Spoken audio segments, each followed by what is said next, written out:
Telangana BC సంక్షేమ సంఘం రాష్ట్ర అధ్యక్షులు మేకపోతుల నరేందర్ గౌడ్ గారికి, అలాగే బీసీ నాయకులు వర్కింగ్ ప్రెసిడెంట్ రాష్ట్ర మూర్తి గారికి, మన అందరి సోదరిమణి పెద్దలు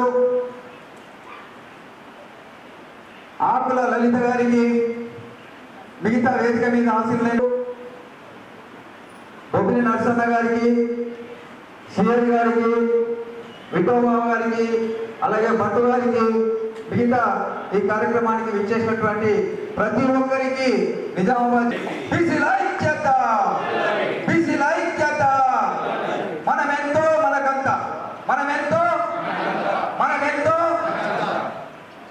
మిత్రులారా, మనం లేట్గా ప్రారంభం చేసుకుంటూ ఉన్నాము. ముందుగా ఈ కార్యక్రమానికి సంబంధించి కొన్ని విషయాలు, రిజర్వేషన్ ఇష్యూస్ మీద, బీసీ రిజర్వేషన్ ఇష్యూస్ మీద, బీసీల ఐక్యత గురించి అనేక పోరాడినటువంటి దంపతులు మన అందరికీ సుపరిచితులు, మన అందరికీ తెలిసినటువంటి వారు జ్యోతి బాపులే గారు. ఆ రోజే మహిళలు చదువు ఉంటే సామాజికంగా ఎదుగుతారు, మూఢనమ్మకాలను పారదోలుతారు, అందరూ సమానంగా ఎదగాలన్నటువంటి ఒక ఉద్దేశంతోనే చదువులు చెప్పించి అంధవిశ్వాసాలు మూఢనమ్మకాల కోసం కృషి చేసినటువంటి పెద్దలు మన ఆకుల లలిత గారు సావిత్రిబాయి పూలే గారికి దండ వేసి నివాళులు అర్పించారు.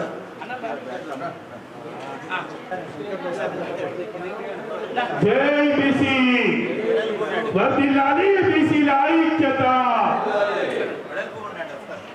जोहार माता सावित्रीबाई फूले, जोहार जोहार, जोहार माता सावित्रीबाई फूले, जोहार जोहार. కొనసాగిస్తాం మహాత్మా జ్యోతిబా ఫూలే సావిత్రిబాయి ఫూలే ఆశయాలను, కొనసాగిస్తాం. జోహార్ మాతా సావిత్రిబాయి ఫూలే, జోహార్ మాతా సావిత్రిబాయి ఫూలే, జోహార్ క్రాంతి జ్యోతి.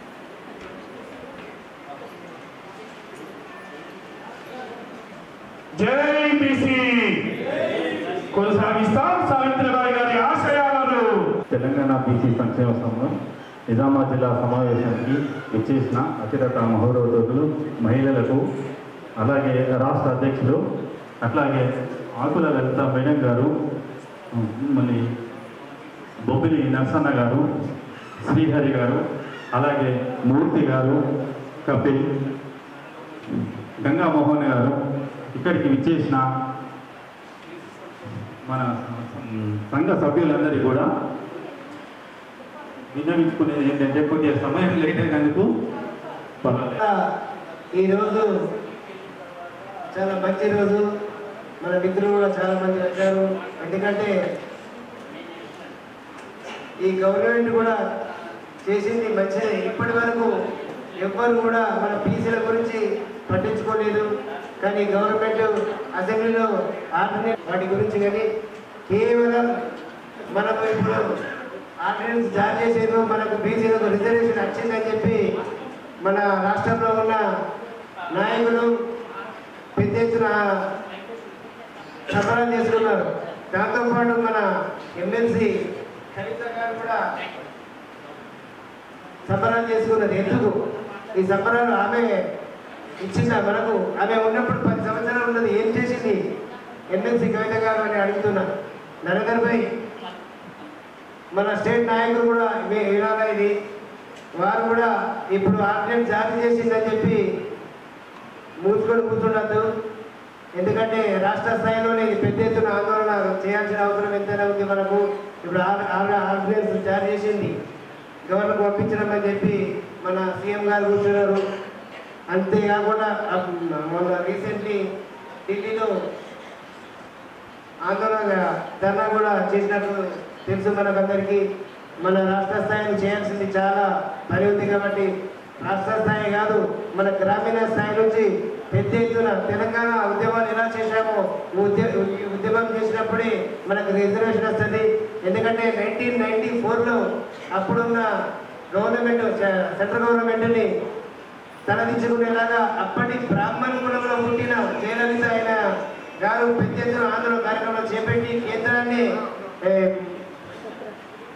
వచ్చి ఆమె ఒక జీవో జారీ చేసింది. అక్కడ ఏమంటారు నరేంద్రన్న పైసా 94లో జయలలిత గారు ఒక ఇంపోజిషన్ తెచ్చుకున్నది. అదే 69% మన తెలంగాణలో ఎందుకు రావడం లేదని చెప్పి మన నరేంద్ర గారికి అడుగుతున్నా. ఎందుకంటే అప్పుడు మన జయలలిత పెద్ద ఎత్తున ఆందోళన చేసింది. అక్కడ ఒక బ్రాహ్మణ కులం ఇప్పుడైతే రెడ్డి కులం మనకి ఎట్లా సపోర్ట్ బీసీల కోసం ఎట్లా సపోర్ట్ చేస్తుందో అప్పుడు బ్రాహ్మణ కులంలో పుట్టిన జయలలిత కూడా అదే ఆందోళన కార్యక్రమాలు చేసి 69లో మన రాజ్యాధికారాన్ని సవరించి ఆమె జారీ చేసింది 69లో. అది మేము గుర్తు చేస్తున్నాం బైసాకు. మనమే కాదు మన గ్రామీణ స్థాయి మన ఇప్పుడే ఆకులంత గారు చెప్పారు, ఇంతకే మీరు ఉండకండి, గ్రామీణ స్థాయిలో మనం కమిటీ వేసి పెద్ద ఎత్తున ఆందోళన కార్యక్రమాలు చేపట్టాలని చెప్తున్నాం. మన పెద్దలు చాలా ఉన్నారు ఇప్పుడు చెప్పేవాళ్ళు, వాళ్ళందరూ ఇంకా చెప్పాల్సింది బాగుంది. మనమే టైం తీసుకుంటే బాగుంటుంది. ఈ అవకాశం ఇచ్చిన పెద్దలందరికీ ధన్యవాదాలు. ప్రజలలో ఐక్యత లేదు. ఈ ఐక్యత ముందు మనం సాధించగలిగితే ఈ 42% కాదు, మనం ఎంత అయితే అంత దొరుకుతుంది. కాబట్టి ఒక మీటింగ్ పెట్టినప్పుడు చాలా వరకు మన బీసీ సంఘాలలో రోగం ఏంటంటే ఒకరికి బీసీ యువకుడిగా ఒక బీసీ సామాన్య కార్యకర్తగా నేను మీ అందరికీ విజ్ఞప్తి చేస్తున్నాను. ఎందుకనంటే అన్న ఎన్నోసార్లు అవకాశం దొరికినా అలా మీరు రాష్ట్ర నాయకులను కూడా కలుస్తలేరు. అంటే దాని అర్థం ఏంటి అని అంటే ఆయనకు కమిట్మెంట్ ఇంపార్టెంట్ తప్ప కమర్షియల్ మెంటాలిటీ కాని వ్యక్తి ఎవరైనా ఉన్నారనంటే బీసీలలో మేకపోతున్న నరేంద్ర అన్న. అందుకనే మిమ్మల్ని ఆదర్శంగా తీసుకొని మేము పార్టీ నుంచి రిజైన్ చేసి అధ్యక్ష పదవికి బీసీ సంఘంలో చేరడం జరిగిందన్న. యూత్ అధ్యక్షుడిగా రిజైన్ చేయడం జరిగింది మిమ్మల్ని ఆదర్శంగా తీసుకొని.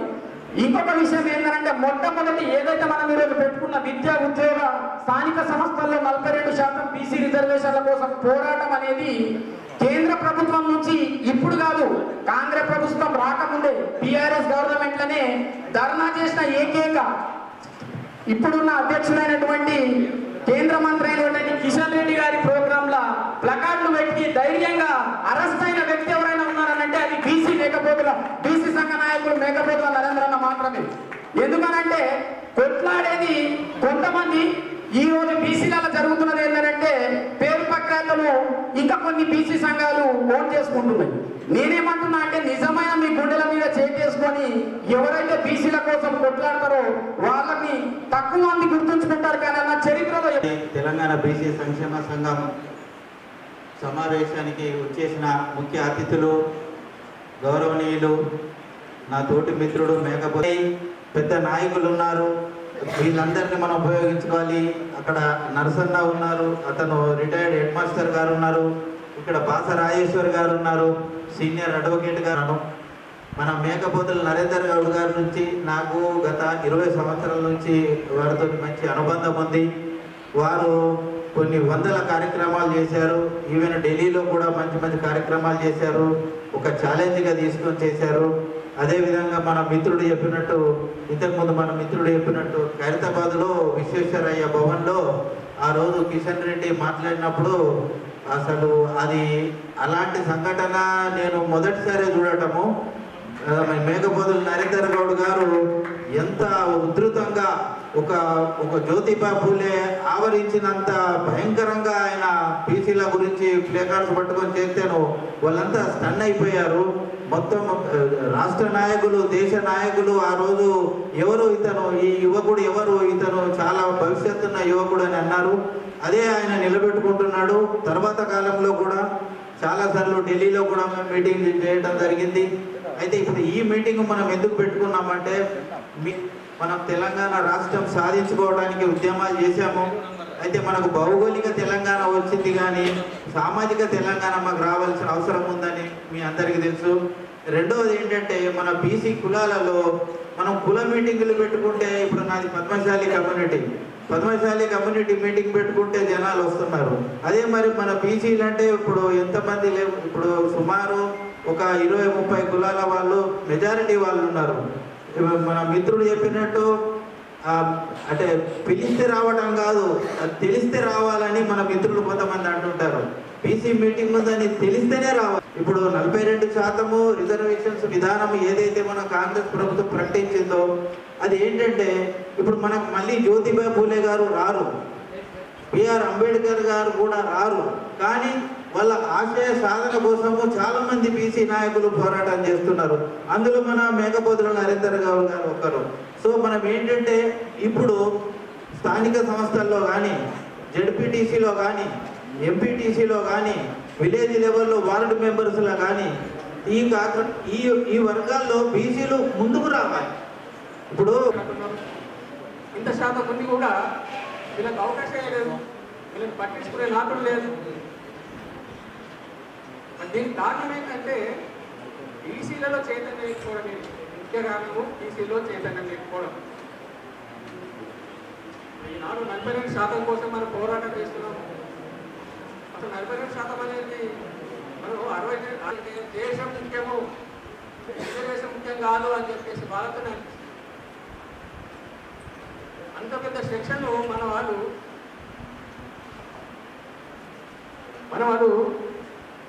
మరి మన ఏరితోనే మన కన్నును కొట్టించే ప్రోగ్రాంలో ఉన్నారు.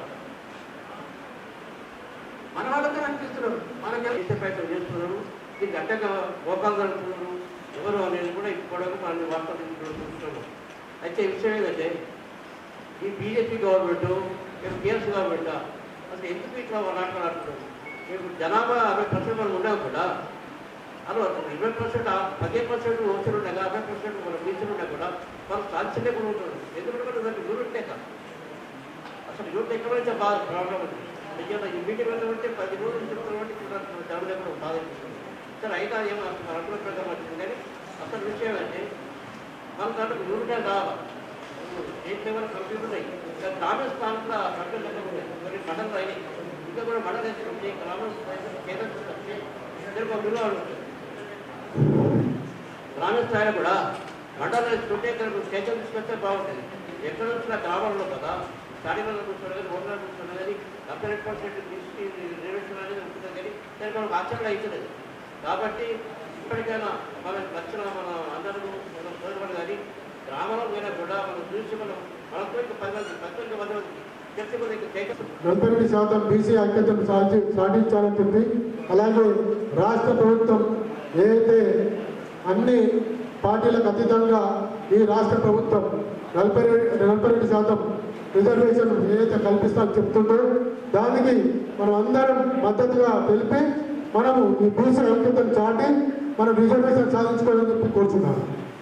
కృష్ణపల్లి నారాయణ గారికి, దాసరి మూర్తి గారికి, ఇక్కడ రాష్ట్ర, జిల్లా, మండల స్థాయి నాయకులకు, కార్యకర్తలందరికీ నా హృదయపూర్వక ధన్యవాదాలు తెలియజేస్తా ఉన్నాను. మనం ప్రధానంగా సాధించుకోవాల్సింది 42% రిజర్వేషన్ విద్య, ఉద్యోగాల్లో, స్థానిక సంస్థల్లో సాధించుకోవాల్సిన అవసరం ఉన్నది మన మీద. మొన్ననే ఢిల్లీ దాకా పోయి విస్తృతంగా మన అనేక రూపాల్లో ఉద్యమాలు చేస్తూ ఉన్నాం. ఢిల్లీ నుంచి ఢిల్లీ దాకా ఈ ఉద్యమాలు కొనసాగుతున్నాయి. అయినా ఈ ప్రభుత్వం మనకు ఎంతో కొంత మేలు చేసే రకంగానే ఉన్నది. అసెంబ్లీలో తీర్మానం చేసి కేంద్రం దృష్టికి తీసుకుపోయిన కేంద్రం వచ్చేసి మనకు ఎలాంటి సహకారం చేయట్లేదు. ఏదేమైనా సరే మనం ఇలా చేయాల్సింది కేంద్రం మీద మనం యుద్ధం చేయాల్సిందే. ఎక్కడికక్కడ మండల స్థాయి నుంచి జిల్లా స్థాయి దాకా మనం అత్యధికంగా ఉన్న జనాభా అయిన మనం వాళ్ళని చూసి మనం అందులో ఉన్న బీజేపీ వాళ్ళు ఎవరైతే ఉంటారో వాళ్ళు ఏ మాత్రం స్పందన లేకుండా, చీమ కుట్టినట్టు లేకుండా ఇది మాది కాదు ఈ సమస్య అని చెప్పేసి తిరుగుతూ ఉన్నారు. వాళ్ళు మాది కాదు, మేము ఇస్తే రిజర్వేషన్లు వస్తే వాళ్ళు అనుభవిస్తారు, రిజర్వేషన్లు వస్తే వాళ్ళు ఉద్యోగాలు తీసుకుంటారు. ఏదైతే బీసీలు అంటే ప్రేమ ఉన్నా ఇక్కడికి రాకపోవచ్చు, అతని మనసంతా ఇక్కడనే ఉన్న మా అన్న ఆకుల రాఘవేందర్ అన్న గారికి, అదేవిధంగా వేదిక పైన ఉన్న పెద్దలందరికీ, వేదిక ముందున్న నా బీసీ కుటుంబ సభ్యులందరికీ బీసీ ఉద్యమ వందనాలు తెలియజేస్తూ ఒక్కసారి ఈ నిజామాబాద్ గడ్డ నుండి రాష్ట్ర నలుమూలల భారతదేశం వినిపించేలా వర్ధిల్లాలి బీసీల ఐక్యత అన్న. మనది అంటే మేమెంతో మనకంతా, ఆ ఒక్క పదంలోనే మన నిజాయితీ అర్థమవుతుంది. మేమెంతో మనకంతా అంతే అదే విషయంలో నేను చిన్నప్పటి నుండి నేను పుట్టకప్పటి నుండి బీసీలు పోరాడుతూనే ఉన్నారు. అయినా మనకి దుస్తరిక వస్తూనే ఉన్నది. కాబట్టి ఏదైతే నేనెంతో మనకత్త అనే నినాదంతోనే ఈరోజు మనమందరము ముందుకు వెళ్ళాలని తెలియజేస్తూ, ఏదైతే అన్న ఇంకో విశేషం, బీసీలు ఆర్థికంగా నింటనే రాజకీయంలో కూడా ఎదుగుతారన్నా. ఏదైతే పారిశ్రామిక ఉత్పత్తులు అయితే ఏంటి, ఈరోజు బ్యాంకు లోన్లు అయితేనేంటి, అయితే బ్యాంకు బ్యాలెన్స్ బాగుండి అప్పర్ క్యాస్ట్ వాళ్ళు ఉండి, ఏదైతే మనం అనుకుంటున్న ఓసీలు వాళ్ళ బ్యాంకు బ్యాలెన్స్ వాళ్ళు సివిల్ స్కోర్తోని లోన్స్ తీసుకుంటున్నారు. సారీ ఫర్ దిసే, ఏదైతే చిన్న క్యాస్ట్ అనుకున్న వాళ్ళు వాళ్ళ రిజర్వేషన్లతో లోన్లు తీసుకుంటున్నారన్న. అటు కాకుండా ఇటు కాకుండా మధ్యలో బతికేది ఓన్లీ బీసీలేమన్నా. ఈ పారిశ్రామిక రంగంలో అయితేనేది, మన యువకులకు లోన్స్ విషయంలో అయితే ఏంటి, ఏదైతే వ్యాపార సంస్థలలో మన పాత్రని కూడా మనము ఈ విషయంలో ముందుకెళ్ళి ఈ విషయంలో కూడా మనం ఉద్యమాన్ని నడపవలసిందిగా మేకపోతుల నరేందర్ అన్న గారికి నేను కోరుతున్నాను. అదేవిధంగా ముఖ్య విషయము చట్టసభలలో అంటే పార్లమెంట్లలో అయితేంది, అసెంబ్లీలలో అయితేంది, జిల్లా పరిషత్లలో అయితేంది, కార్పొరేషన్లో అయితేంది, మున్సిపాలిటీలలో అయితేంది, గ్రామ సర్పంచులలో అయితేంది, ఏ పార్టీ అయినా సరే మన బీసీ జెండనే ఎగరవేయాలని చెప్పి ఈ సభాముఖంగా నేను తెలియజేస్తున్నాను. ఎందుకంటే అన్న వడ్డించేటోడు మనోడైతే ఏ మూలమున్నా మనకు కావాల్సింది వస్తుంది అని అంటారు అన్న. వడ్డించేటోడే మనోడు, లేకపోతే మనం ముగ్గడి మధ్యలో కూర్చున్నా కూడా మనం వస్తలేదన్నా. గత 20 సంవత్సరాల నుండి నేను ఒక జాతీయ పార్టీలో పనిచేస్తూనే ఉన్నానన్న. నా ఇంటి పేరే జాతీయ పార్టీ పేరు అయిపోయిందన్న. నన్ను కర్పే గణేష్ అనకుండా బీజేపీ గణేష్ అని పిలిచే పరిస్థితి అన్న. ఏదైతే నేను బీజేపీ గణేష్ నుండి నాకు డీసీ గణేష్ పేరు రావాలని బాగా కోరిక ఉందన్న. ఆ విషయంలోనే నేను ఈరోజు చాలా బీసీ విషయంలో కొద్దిగా పాలు పంచుకుంటున్నానన్న. ఈరోజు రాజకీయంలో ఏ పార్టీ అయినా బీసీలను ఓటు బ్యాంకు రాజకీయంగానే వాడుకుంటుందన్న. ఈ ఇందూరు నగరం నుండే నేను చెప్తున్నా, ఓటు బ్యాంకు రాజకీయం కాదు, బీసీలంటే సీటు బ్యాంకు రాజకీయం అని తెలియజేయాలని నేను ఈ సభాముఖంగా కోరుకుంటూ, ఇదే విధంగా సీటు బ్యాంకు రాజకీయమే మా బీసీలని చెప్పి కరకర ధనులతో ఒక్కసారి నరేందర్ అన్న గారికి మన ఇందూరు గడ్డ ప్రతాపం ఏందో చూపిస్తూ ఈ రోజు ఇందూరు గడ్డలో బీసీ జెండాని ఎగురవేయాలని కోరుకుంటూ, అదేవిధంగా అన్ని రాజకీయ పార్టీలు కూడా ఏదైతే అప్పర్ క్యాస్ట్ వాళ్ళ చేతిలో ఉంటుంది, కనీసం సర్పంచులు ప్రజాప్రతినిధులే కాదన్నా వారి పార్టీలలో కనీసం జీతం లేని ఉద్యోగం అంటే అలా పార్టీలలో వాళ్ళకు ఉన్న ఒక పదవులన్నా జిల్లా వైస్ ప్రెసిడెంట్, నగర ఉపాధ్యక్షుడు, నగర జనరల్ సెక్రటరీ, అది కూడా అన్న ఈ రోజులలో అప్పర్ క్యాస్ట్ వాళ్ళ చేతులలో ఉంటుంది. అప్పర్ క్యాస్ట్ చేతులలో నుండి పోయి ఏదో SC ST vote bank SC ST vote bank రాజకీయం గురించి వారి ఎస్సీ ఎస్టీలకు కొన్ని రాజకీయ పదవులు ఇస్తున్నారన్న. ఈ రోజు ఏ రాజకీయ పార్టీ కూడా ప్రజాప్రతినిధులకి తర్వాత అన్న వారు కనీసం ఒక బీసీల కార్యకర్తగా కూడా చూస్తలేరన్న. ఇది అన్ని రాజకీయ పార్టీలలో జరుగుతుందన్న. దీని విషయంలో కూడా మనం బాగా ఉద్యమం తీసుకురావాల్సిన అవకాశం ఉంది. ఏదైతే 2 నిమిషాలని చెప్పడం జరిగింది కాబట్టి నేను ముగిస్తున్నాను. ఒక్క నినాదంతోనన్నా మనం బీసీలదే రాజాధికారం, బీసీలదే రాజాధికారం. ఈవెన్ తాళరాంపూర్లో మీ అందరికీ తెలిసినటువంటి విషయమే. ఈ జస్ట్ కొన్ని రోజుల క్రితమే గౌడ మహిళలు వాళ్ళు గుడిలోకి పోయి పూజ చేద్దామనంటే కూడా గుడిలోకి రాని అన్నటువంటి దౌర్భాగ్యమైన.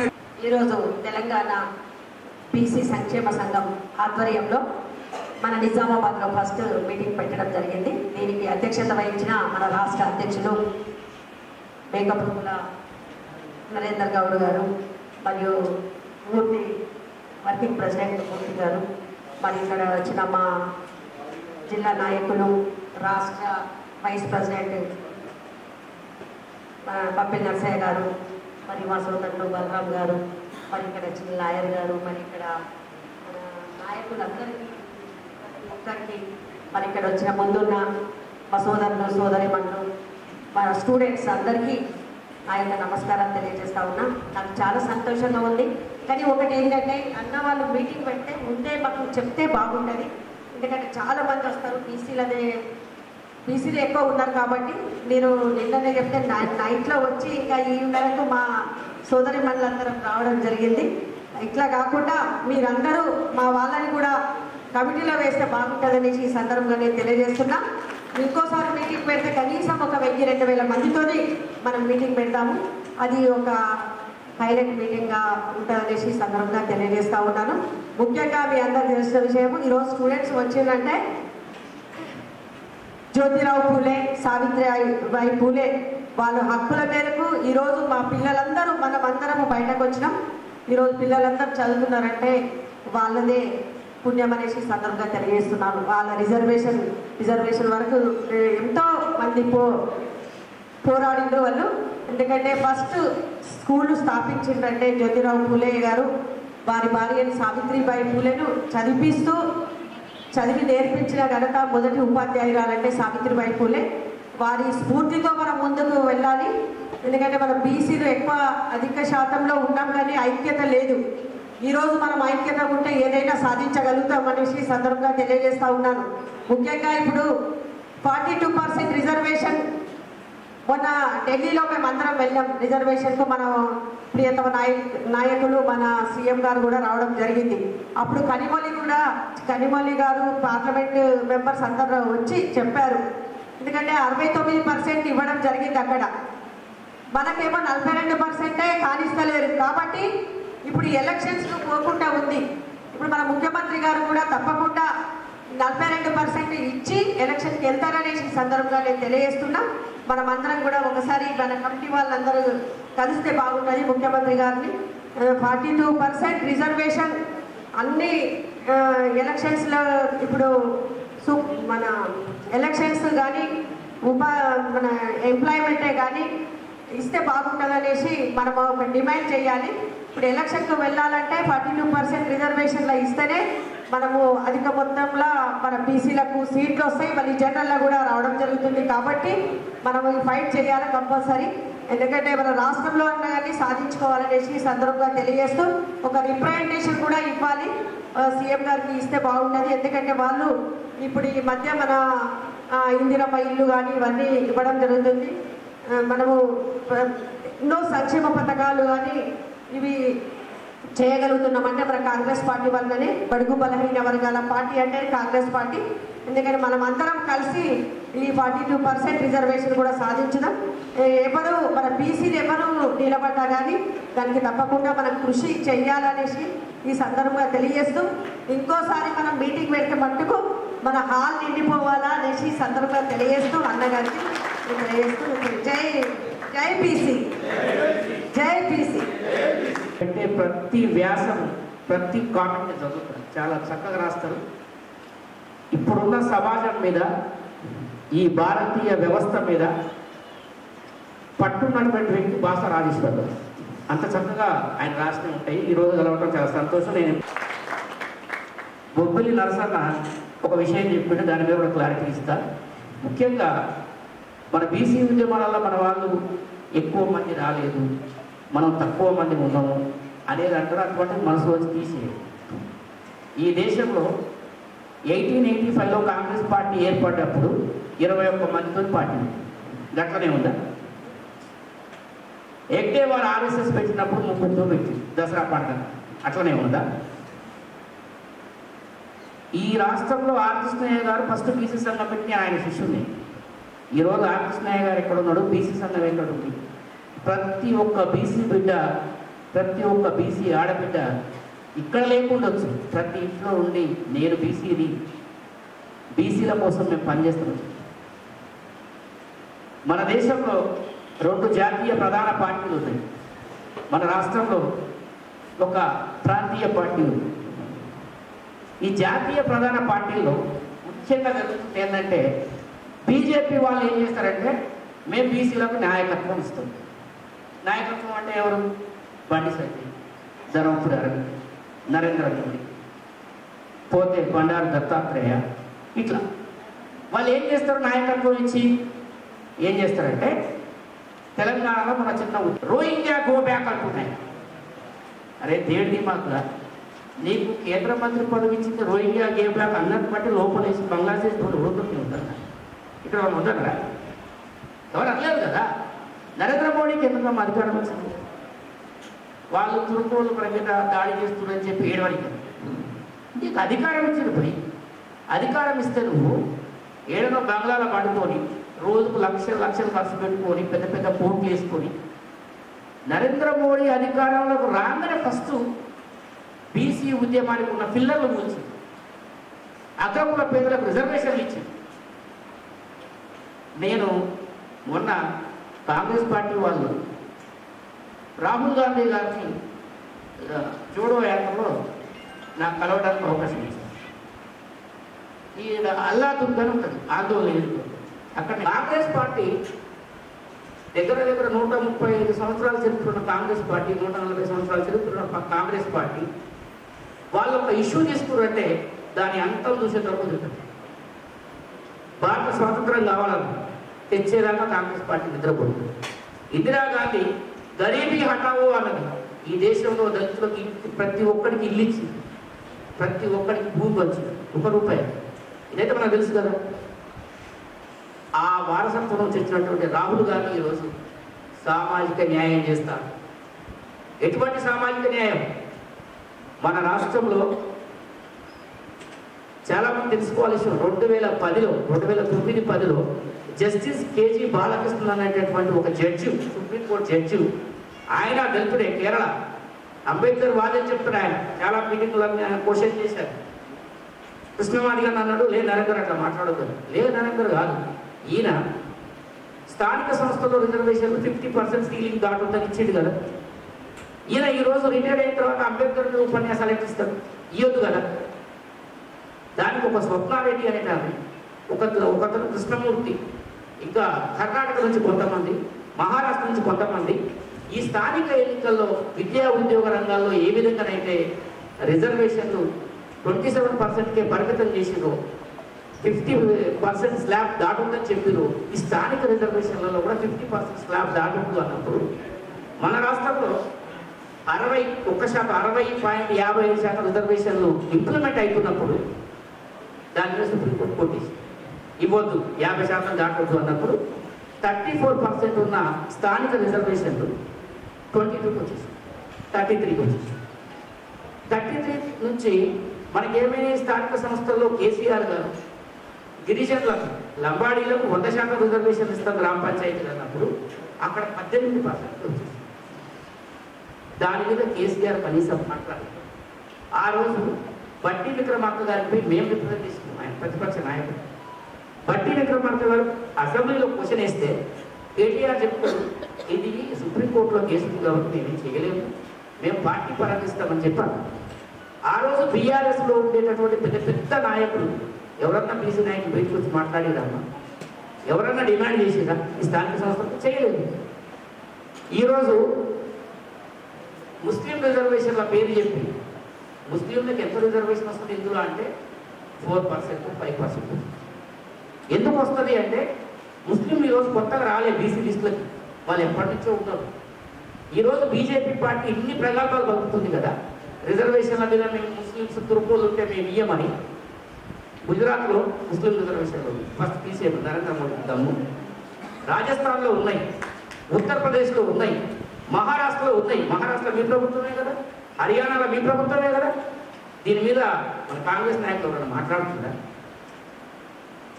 వాళ్ళ కాంగ్రెస్ నాయకులు కౌంటర్ ఏడేస్తున్నా. ముస్లింలకు 10% రిజర్వేషన్ ఇస్తారని కిషన్ రెడ్డి ప్రెస్ మీట్ పెట్టి చెప్పింది. నిన్న రామచంద్రరావు అనేటటువంటి ఒక కర్ణపోరాడు తెలుసుగా మీకు, వాని భూమి వీరి భూమి వానికి రాస్తుంది. ఆయన ఇప్పుడు బీజేపీ పార్టీకి రాష్ట్రాలు తెచ్చి కర్ణం బాబు బీసీలకు రాజకీయ రిజర్వేషన్ వేయొద్దు, పేపర్ స్టేట్. ఎంత ధైర్యం మనకి! ఈ రాష్ట్రంలో 55% బీసీలు ఉండి 1% లేని ఒక కర్ణమైన బీజేపీ పార్టీ అధ్యక్షుడై ఉండి బీసీలకు రాజకీయ రిజర్వేషన్లు ఇవ్వద్దానంటే ఆ పార్టీలో ఉన్న బీసీ నాయకులు గడ్డి తింటురా? అన్నం తినట్లే వాళ్ళు బీజేపీ నాయకులు? మీరందరూ ప్రశ్నించాలి కదా. ఇక్కడ ఎంపీ ఉన్నాడు ధర్మపురి అరవింద్, ఆయన మన ఓట్లే బీసీలో అడగొద్దాం మనం ఆయన? బీసీ ఉద్యమాలు, బీసీ నాయకులు బీసీల హక్కులు సాధించుకోవాలంటే లలితక్క లాంటివి ఆమె ఎందుకు కావాలి? ఈరోజు బీసీ మీటింగ్ కులం మీటింగ్ కాదు, ఇది నీ జాతి మీటింగ్. రేపు నిన్ను ఎవడన్నా తంతే మేము వచ్చి నిలబడతాం. బండి సంజయ్ని సిద్దిపేట కమిషనర్ కొడితే మేము రోడ్ల మీదకి వచ్చినాం. ఎంత బీజేపీ పార్టీ నాయకుడైనా మన అన్న కదా, మనం కాపాడుకోవాలి కదా. కేటీఆర్ అరే గుండుగా అంటే మేము వచ్చి ఎంత దమ్మురానికి మా బండి సంజయ్ అనేది గుండుగా అంటారా వెదవాన్ని మేము దిక్కినాం. మాకు ఏ పార్టీ లేదు, మాకు ఏ స్వార్థం లేదు, మేమే పదవి కోరుకోవట్లేదు. ఎవరితోనైనా కొట్లాడతాం. బీసీల కోసమే పనిచేస్తాం, బీసీ సమాజం కోసమే పనిచేస్తాం.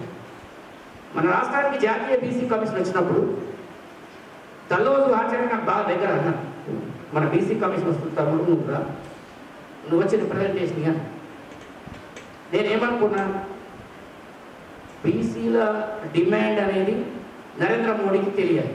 తెలంగాణ రాష్ట్రం నరేంద్ర మోడీకి ఇక్కడ ఉండేటటువంటి కులగణన చేయాలనే విషయం ఎట్లా తెలుస్తుంది? మనం ఒక ప్రదర్శన చేయాలి, ఆ డిమాండ్ని బలంగా తీసుకుపోవాలి అని చెప్పాను. అనుకున్న క్రమంలో భగవాన్ లాల్ షాహి అని బీసీ కమిషన్ జాతీయ చైర్మన్, తమిళసై సౌందర్యరాజు, బండారు దత్తాత్రేయ గారు, మన కేంద్ర మంత్రి కిషన్ రెడ్డి గారు వేదికకు వచ్చింది. సరే వాళ్ళంతా మాట్లాడింది. ఒక జాతీయ బీసీ కమిషన్ చైర్మన్ భగవాన్ లాల్ షాహి అనేట ఆయన ముదిరాజ్ కమిషన్ ఏడా బీహార్. ఆయన బీసీ కమిషన్ జాతీయ చైర్మన్ ఇక్కడికి వచ్చి ఇక్కడ రామాయణం, భాగవతం, భగవద్గీత ఇవ్వాలి. మన నరేంద్ర మోడీ ఈ బీజేపీ నాయకులంతా రోజు రాముని గుడిలో భజన భోజనం పెట్టడం చూద్దాం. ఇవి మాట్లాడుతుంటే మేము ఒక 90 మంది కులగణన చేయాలని ఫ్లెక్సీలు తీసుకొని లేచినప్పుడు పోలీసు మొత్తం చుట్టుముట్టారు ఆ భవన్ 24. అది ఖైరతాబాద్ చౌరస్తాలో మోక్షగుండ విశ్వేశ్వరయ్య భవనం. నన్ను అరెస్ట్ చేశారు, మమ్మల్ని అంతా అరెస్ట్ చేశారు. 4-5 పోలీస్ స్టేషన్లో తరలించారు. అక్కడ 151 సెక్షన్లో కేసు పెట్టింది.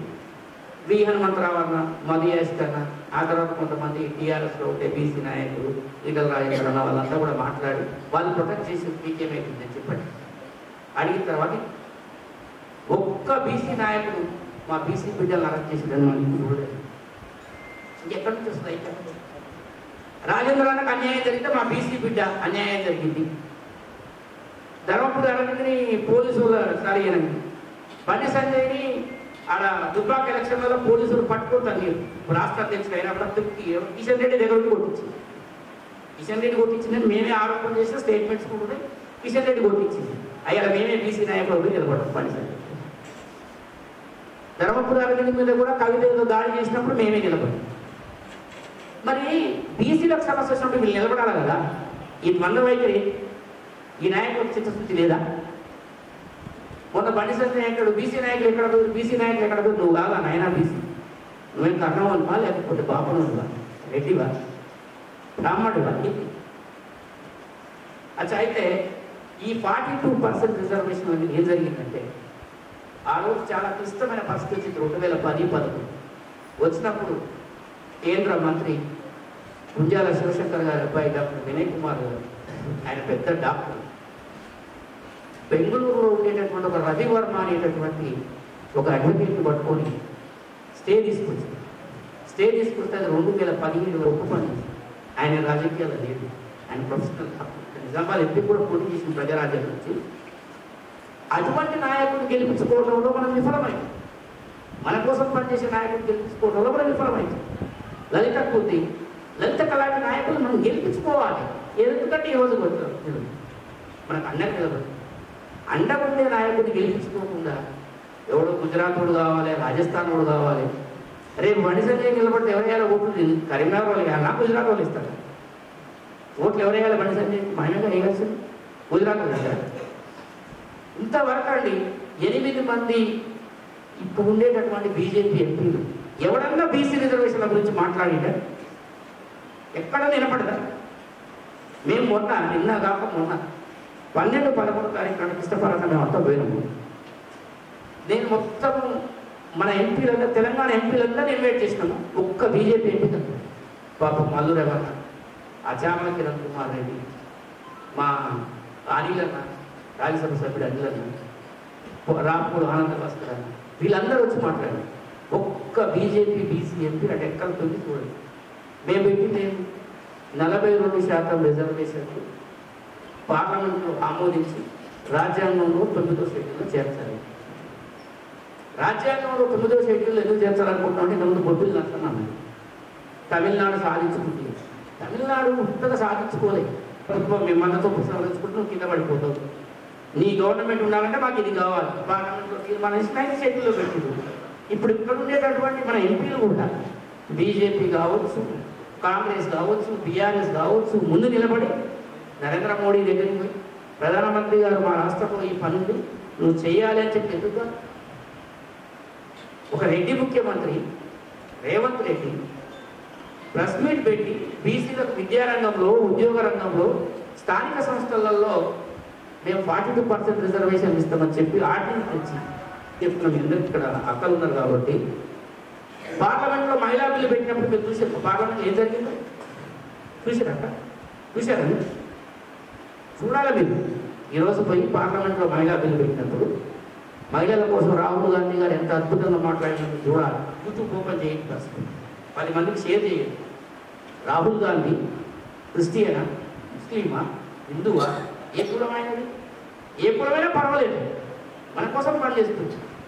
నా జాతి కోసం పనిచేస్తాడు నాకు కావాలి. కానీ ఈ బీజేపీ బత్తాయి వాళ్ళు అవునగాళ్ళు రాహుల్ గాంధీ ఏ కులం చెప్తున్నాను, ఏ కులమైన నీకెందుకు రా బాబు, సమస్య కోసం పనిచేస్తాడు కావాలి. ఇక్కడ సమస్య తీరాలి. ఇక్కడ ఇప్పుడు బీసీలు ఉన్నాయి. బీసీలు అంటే 100కి 100%, 100కు 100% హిందువులు, ఇంకా వేరే వాళ్ళు ఉండరు. మరి నువ్వు హిందూ సమాజాన్ని ఉద్ధరిస్తా అని చెప్పి దేశాన్ని వెళ్తున్నాం. మీరంతా నిజామాబాద్ ఎంపీ బీసీ మహిళ అంటే బీసీ మహిళలే లేక ఇంత 130 మంది మహిళలు ఎంపీలు కాకుండా వాళ్ళ ప్రాతినిధ్యాన్ని కూలదొస్తుంది, వాళ్ళని రాజకీయాల్లోకి రాకుండా చేస్తుంది బీజేపీ. ఇంకొక ఆమె కల్వకుట్ల కవిత జంతర్ మంతర్లో ధర్నాలు చేసి, ఇందిరా పార్క్లో ధర్నాలు చేసి, ఆ వాటిని పూలే విగ్రహ సాధన సరిగ్గా నేను ఆ పూలే విగ్రహాలు లాగట్టుకున్నప్పుడు 10 వ్యక్తులు నేనే హైదరాబాద్ నడిపొట్టిన ఎల్బీ నగర్ చివరిస్తారో నేను మహాత్మా పూలే కాన్సెప్ట్ ఇప్పుడు వచ్చి కవిత పెట్టాను. ఐదరు కూడా ఎమ్మెల్యే క్వార్టర్స్ దగ్గర పూలే సాగించిన పూలే విగ్రహాలు ఊరు మేము పెట్టుకుంటాం. విగ్రహాలు మాకు తెలియదు విగ్రహాలు పెట్టడం. ఈ దేశంలో ఈ రాష్ట్రంలో జరుగుతున్న రాజకీయాలను మనం పరిశీలించాల్సి ఉంటుంది. ఈరోజు మీరు అందరూ మహిళలైనా ఎవరైనా ఈరోజు పోయి యూట్యూబ్ ఓపెన్ చేసి పార్లమెంట్లో మహిళా రిజర్వేషన్ బిల్లు ప్రవేశపెట్టినప్పుడు జరిగిన డిస్కషన్ మీరు వినాల్సింది. నేను ఇక్కడ నుంచి మిమ్మల్ని అందరినీ రిక్వెస్ట్ చేస్తాను, ఖచ్చితంగా వినండి. రాహుల్ గాంధీ గారు ఏం మాట్లాడిండు, మోడీ ఏం మాట్లాడిండు, అమిత్ షా ఎవరు మన మనిషి అనేది తెలుస్తుంది.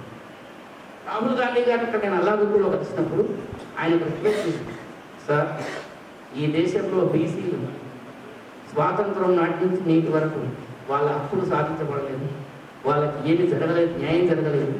మీ నాయనమ్మ మీ నాయన కొద్ది గొప్ప అన్యాయం చేస్తే న్యాయం అయితే చేయలేదు, మీరు ఆయన న్యాయం చేస్తే చేయండి అంటే ఆ రోజు నుంచి మేము చాలామంది ఎస్సీ ఎస్టీ బీసీ నాయకులు చాలామంది పోయినాం.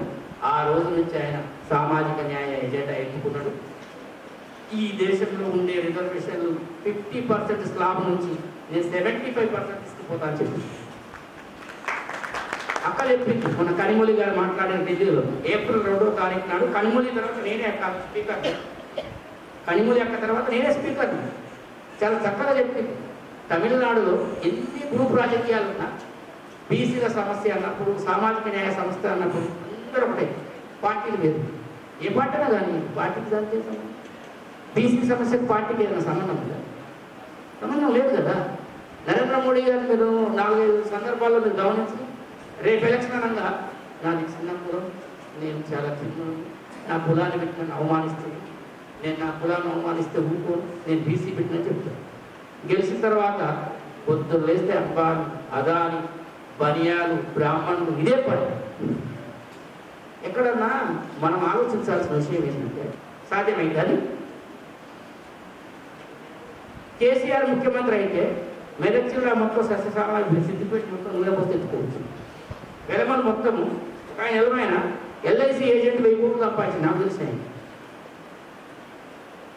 మరి బీసీ ప్రధానమంత్రి అయితే బీసీలకు ఏమొరిగింది దేశంలో? రాహుల్ గాంధీ గారు బీసీ సమాజం కోసం నేను చెప్తున్నాను, మీరు నమ్మాల్సిన అవసరం లేదు. మీరు యూట్యూబ్ ఓపెన్ చేయండి. రాహుల్ గాంధీ బీసీల కోసం పనిచేస్తుందా, నరేంద్ర మోడీ బీసీల కోసం పనిచేస్తుంటా. నేను ఇక్కడ స్టేట్లో ఉండే నాయకత్వం రేవంత్ రెడ్డి గొప్పకూడను, ఇంకొక ఆయన గొప్పకూడను నేను చెప్పట్లేదు. కాంగ్రెస్ పార్టీలో తీవ్ర నిర్బంధాన్ని ఎదుర్కొని కాంగ్రెస్ పార్టీలో ఉండే బ్రాహ్మణులు, బనియాలు, కొంతమంది రెడ్లు, కొంతమంది వెలమలు, కొంతమంది కమ్మలు బీసీ వాదాన్ని ఎత్తుకున్నోడు ఎప్పుడు బతికి పట్టగట్టలేదు. ఇక్కడ ఉండేటటువంటి నాయకులే, ఎంపీలుగా ఎమ్మెల్యేలు ఉన్న నాయకులే బీసీ వాదం తక్కువ వాళ్ళు వద్దురా నాయన, అది కప్పల తక్కెడ అన్నపోతే మనం గెలవం, మనకి ఎవరు లేదని చెప్పేసి బీసీ మీటింగ్ అనేది ఏసీ రూమ్ ఆన్ చేసి ఇట్లా పడుకుంటారు. ఇది రాడరు. కానీ రాహుల్ గాంధీ గారు బీసీల కోసం 3600 కిలోమీటర్ల పాదయాత్ర 3.5 గంటలు ప్రెస్ మీట్ పెట్టింది. ఈ దేశంలో ఏ ముఖ్యమంత్రి పెట్టలేదు, కేసీఆర్ పెట్టింది. రేపు పొద్దుగా వచ్చి టీవీలో కడుగుతుందని చెప్తారు. ఆయన ఏదో చెప్తున్నట్టు అయ్యగారు మంత్రాలు తెలియదు. ఏముండదు అలా సోది సొల్లు దాని పనికి మళ్ళీ నాలుగు ముచ్చట తీసి పోతాడు తప్ప వానికి ఏం కాలేదు. మనం 5 నిమిషాలు ప్రెస్ మీట్ చాలు, బీసీలకు మేము అప్పులు ఇస్తున్నాం అని చెప్తాం. రాహుల్ గాంధీ గారిని కలిసిన తర్వాత అనేక సందర్భాల్లో మేము రేవంత్ రెడ్డి గారిని కూడా కలవడానికి ప్రయత్నం చేసినాం. అక్కడ కూడా రాజకీయాలు మార్చుకోవాలి. రేవంత్ రెడ్డి గారు కొట్టిన ఆయన కూడా ఇవ్వట్లేదు. రేవంత్ రెడ్డి గారు అపాయింట్మెంట్ కావాలంటే ఆయన పక్కన జైపాల్ రెడ్డి ఉంటుంది. ఆయన ఏం చేస్తారంటే ఇప్పుడు రాహుల్ గాంధీకి మోడీ గారికి తేడా ఏంటంటే రాహుల్ గాంధీ గారు ప్రజలలో ఉంటారు, మోడీ టీవీలలో పేపర్లలో అక్షయ్ కుమార్ తోటి ఒక ఇంటర్వ్యూ, ఇంకెవరితో ఒక ఇంటర్వ్యూ పెట్టించుకుంటే వాళ్ళతో అయ్యేది జరుగుతుంది. అదే రాహుల్ గాంధీ గారు 100 మంది విలేకరులను ఫేస్ చేస్తారు, 100 మంది నాయకులను ఫేస్ చేస్తారు, 100 మందికి సమాధానం. నేనేం కాంగ్రెస్ పార్టీ కాదు, నాకు కాంగ్రెస్ పార్టీ సభ్యత మీరు చూసుకోవచ్చు. ఒకప్పుడు కాంగ్రెస్ పార్టీ కూడా ఫైట్ చేస్తాను. నేను కాంగ్రెస్ పార్టీ రాహుల్ గాంధీ గారిని ఎందుకు నమ్ముతున్నా అంటే బీసీల కోసమే. నేను నాకు రాజకీయాలు ముఖ్యం కాదు, నాకు ప్రధానమంత్రి పదవి ముఖ్యం కాదు, నాకు ఏ లక్ష్యము లేదు, సామాజిక న్యాయమే ఈ దేశంలో లక్ష్యం అని అన్నప్పుడు నేను రాహుల్ గాంధీ గారికి పెద్ద ఫ్యాన్ అయిపోయింది. మనం అంతే, ఇక వేరే ముచ్చట్లేదు. దాన్ని మనం అందరం బలపరచాల్సింది. ఇప్పుడు వీళ్ళంతా బీజేపీ వాళ్ళు ఎంపీలు సావిత్రిబాయి పూలే గురించి ఒకటి చెప్తా. ఇక కనీసం సావిత్రిబాయి